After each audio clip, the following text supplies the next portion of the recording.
एक मिनट, गणेश विसर्जन में अगर पथराव हो उस पे सारा सेक्युलर आप प्रिंसिपल की बात कर रहे हैं, प्रिंसिपल की बात कर रहे हैं। चलिए प्रिंसिपल पे आज, चलिए प्रिंसिपल पे आज। नहीं, तब मैं प्रिंसिपल पे आपसे बात करूंगी। और मैं आपसे सवाल पूछती हूं कि प्रिंसिपल क्या है कि धार्मिक ओकेजन पर जजेस और एग्जीक्यूटिव को नहीं मिलना चाहिए, ठीक है? यही है ना प्रिंसिपल? आप बोलिए, फिर जवाब दो ना। नहीं, आप बोलिए ना, प्रिंसिपल यही है ना। ये दूसरी बात कह रहे हैं, ये कह रहे हैं कि गणपति जी का, मेरी बात सुनिए, आप अपनी बात मैं अपनी बात कर रहा हूं। आप बोलिए प्रिंसिपल क्या है? प्रिंसिपल क्या है आप बोलने तो देंगे। रिलीजन के बीच में प्रधानमंत्री और चीफ जस्टिस को नहीं मिलना चाहिए, ये दूसरी चीज कह रहे हैं। आप कह रहे हैं दूसरी चीज कह रहे हैं, या आप कह रहे हैं कि चीफ जस्टिस और प्रधानमंत्री को कभी भी नहीं मिलना चाहिए। तो दोनों केसेस में केजी बालाकृष्णन प्रधानमंत्री के साथ मिल रहे इफ्तार पार्टी में, वो भी गलत है। और मिल रहे हैं सोशल ओकेजन में जिस तरह यहां मिल रहे हैं, तो वो भी गलत बात है। तो भैया आज हाय तौबा क्यों? इसलिए है क्योंकि बीजेपी उसको मुद्दा बना के ये बोल रही है कि वो गणपति जी की पूजा करने चले गए, इसीलिए इनको दर्द हो रहा है। ये बोल रही है बीजेपी, हमें इस बात का दर्द नहीं है। फिर उसको इफ्तार से जोड़ रहे हैं कि वहां इफ्तार में गए थे तो चू नहीं निकली थी, अभी यहां चले गए तो सबको दिक्कत हो रही है। सवाल ये है, इफ्तार पार्टी भी रखी उसमें मोदी जी, वो भी गलत सवाल। राहुल गांधी जाते एलओपी होते हुए अगर राहुल गांधी चले जाते तो सही होता। क्या करे वो अलग चीज है। अगर चंद्रचूड़ सिंह गणेश पूजा नहीं इफ्तार पार्टी पॉलिटिशियन नहीं है, एलओपी का पोजीशन कॉन्स्टिट्यूशनल पोजीशन है। नहीं, बात आपकी पूरी होगी नहीं।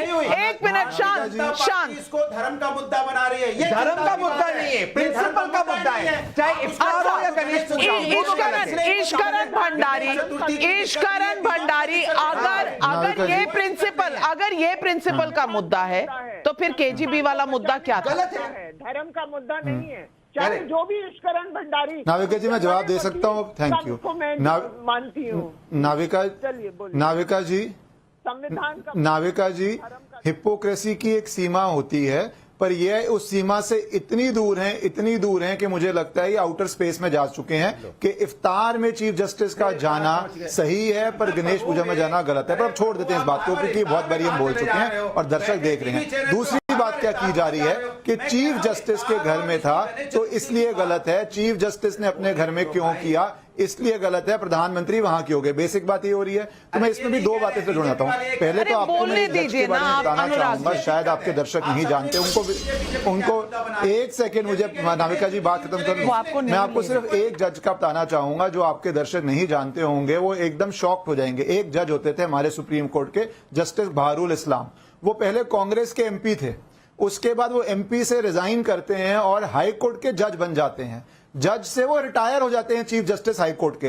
रिटायरमेंट के बाद एक्सेप्शनली उनको सुप्रीम कोर्ट का जज रिटायरमेंट के 6-8 महीने बाद बनाया जाता है। वो वहां पे 2-3 साल रहते हैं, एक बड़े कांग्रेस नेता को क्विट करते हैं, रिजाइन करते हैं, फिर से एमपी बन जाते हैं। तो मुझे बहुत अच्छा लगता है जब जुडिशियल इंडिपेंडेंस की ऐसी बातें होती हैं जहां पे एमपी टू जज to retirement to Supreme Court to again MP हुआ है। दूसरी बात, गणेश पूजा है एक अच्छी चीज है। वो चीज अगर आप प्रधानमंत्री वहां जा रहे हैं, पूजा का हिस्सा बन रहे हैं, जरूरी नहीं है हर व्यक्ति को अपनी पूजा में 1000 व्यक्ति को बुलाना पड़े। घर की पूजा होती है और प्रधानमंत्री का रिकॉर्ड रहा है कि गणेश पूजा, गणेश चतुर्थी का महाराष्ट्र से एक जो नाता है वो सब जानते हैं। तो वो महाराष्ट्र से आते हैं चीफ जस्टिस, वो पूजा अपने घर पे करवा रहे हैं और उसी के संदर्भ में प्रधानमंत्री वहां जा रहे हैं। बिल्कुल सही कहा आपने। जो लोग कह रहे हैं चर्च और स्टेट में फर्क होना चाहिए, डिस्टेंस होना चाहिए, वो भूल जाते हैं कि आप ही की सरकार में किस तरह से एमपी बनते हैं, फिर जज बनते हैं, फिर एमपी बनने के बाद जज, जज के बाद एमपी, एमपी के बाद जज। तब हो जाए तो कोई दिक्कत नहीं, चर्च भी सेम, स्टेट भी सेम, आप भगवान और बाकी जनता।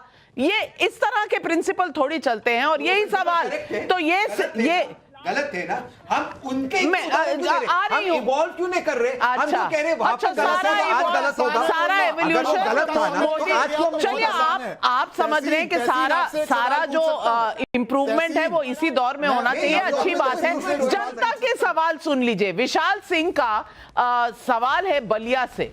डीवाई चंद्रचूड़ चीफ जस्टिस होने के साथ साथ एक इंसान भी है। अगर वो अपने धर्म और अपनी संस्कृति से जुड़ी चीजें कर रहे हैं तो इससे किसी को एतराज क्यों है? शिवांगी का देवरिया से सवाल है, संवैधानिक पदों पर बैठे लोग अगर इफ्तार पार्टी में जाते हैं तो वो सेक्युलर कैसे माना जाता है? रहमान का अलीगढ़ से सवाल है, मुझे समझ में नहीं आता कि ऐसे मामलों पर राजनीति क्यों होती है, सही है या गलत मुझे नहीं पता, लेकिन विपक्ष ने इस मसले को उठाकर क्या मोदी को पॉलिटिकल माइलेज नहीं दे दिया? दिक्कत इस बात की है सबा नकवी कि कहीं मोदी को पॉलिटिकल माइलेज मिल गया।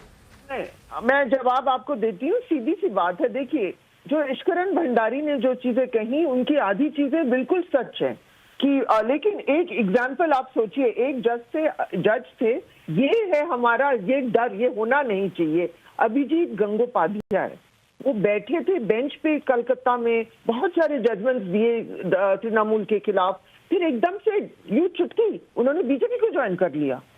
उन्होंने पहले जजमेंट्स दिए जो सेंटर की पार्टी को फेवर कर रहे थे स्टेट पॉलिटिक्स के थ्रू, फिर वो बीजेपी के कैंडिडेट बने, सीधा जुडिशरी से जाके और पब्लिक ने हरा दिया। पब्लिक ने हराया, वो अलग पब्लिक हरा दिया। नहीं, पब्लिक ने उनको हरा दिया, लेकिन बहरुल इस्लाम पर आप कुछ नहीं कहेंगी, वो कहेंगी आधा सच, वो भी गलत था। ओके, वो भी गलत था, पोस्टस्क्रिप्ट में याद आता है, वो भी गलत था। अजय आलोक, मेरा सवाल आपसे इतना है, क्योंकि आजकल के दौर में एक इकोसिस्टम की लड़ाई है। ये इकोसिस्टम कहीं ना कहीं चीफ जस्टिस चंद्रचूड़ को मानता था कि यही हमारे मसीहा हैं, क्योंकि कई जजमेंट्स यही घर का चिराग हैं, क्योंकि संजय राउत ने यही कहा, यही घर का चिराग है, आग लगी घर को घर के चिराग से। आज धक्का इतना भारी लग गया कि वो प्रधानमंत्री के साथ खड़े होकर पूजा कर रहे हैं, तो इनकी कहीं ना कहीं पैरों तले जमीन खिसक गई है। मुद्दा यही है ना नविका जी, मुद्दा संविधान का है, आपको विश्वास नहीं हो। देखिए, इनका जो इकोसिस्टम है, वो इनका जो इकोसिस्टम है वो किस तरह से काम करता है, वो आपके चैनल पे भी दिख रहा है, वो आपके चैनल पे भी दिख रहा है। जमीन तो इनके नीचे से खिसकी गई है। सीनियर जरूर है, आप मुझसे सीनियर जरूर है और मैं मानती हूँ आपको एज अ सीनियर जर्नलिस्ट, लेकिन इतना बता दूं कि जब 30-32 साल का एक्सपीरियंस हो जाए ना, तो एक लेवल पर जाकर 32 साल और 35 साल या 36 साल के एक्सपीरियंस में कोई फर्क नहीं रह जाता। तो मुझे संविधान मत समझाइए, मैं संविधान समझती हूँ और मैं इकोसिस्टम की मंशा भी समझती हूँ। अगर संविधान वाले लोग वैसे आजकल जीत भी रहे हैं। हाँ, आपकी इकोसिस्टम वाले जीत रहे हैं, आपका आजकल दौर चल रहा है, इसीलिए तो धक्का लगा। अजय आलोक, धक्का नहीं लगा। आपने ये कैसे? देखिए नविका जी, सबसे बड़ी बात है कि इकोसिस्टम कैसे काम करता है, इकोसिस्टम को कितना धक्का लगा है, वो अभी आपके चैनल पे ही पता चल रहा है, जब सब लोग बीच में कूद के अपनी बात बोलने लग रहे हैं, जो कि कोई बात है ही नहीं। This is an absolute case of intellectual bankruptcy और below the belt कि दूसरे की धार्मिक भावनाओं का अपमान करने की कोशिश की गई है। एक लाइन में बात बोल रहा हूं, इनको इफ्तार जाने में, टोपी पहनने में, बार बार टोपी बदल के इफ्तार जाने में कोई प्रॉब्लम नहीं है, लेकिन जब पूजा की बात आ गई इनको दिक्कत है। गणपति पूजा पे अगर पत्थर चलेंगे उसमें एक शब्द कोई नहीं बोलेगा, अभी बांग्लादेश में ये राहुल गांधी उससे मिलकर आएंगे, मुफद्दिल असरारी से, जो बांग्लादेश में हिंदुओं का जेनोसाइड के लिए आरोपित है, उससे राहुल गांधी मिलेंगे, एकदम ठीक है। उल्हान ओमर से मिलेंगे, एकदम ठीक है। पन्नू तारीफ करेगा, एकदम ठीक है, कोई खतरा नहीं है सेकुलरिज्म पे, कोई खतरा नहीं है। लेकिन देश के chief justice of India, prime minister अगर मिलते हैं पूजा पे, उससे देश के संवैधानिक स्ट्रक्चर को खतरा हो जाता है। इनका तर्क देखिए भाई, क्या तर्क है, एक से एक तर्क करके लाते हैं। सच्चाई है तो अभी उत्तर प्रदेश में आपकी मंशा तो पता ही चल रही है कि मठाधीश माफिया होते हैं, मठाधीश माफिया होते हैं। आपकी मंशा देश समझ गया है, और गणपति पूजा पर इतनी आपत्ति वो भी देश समझ गया है।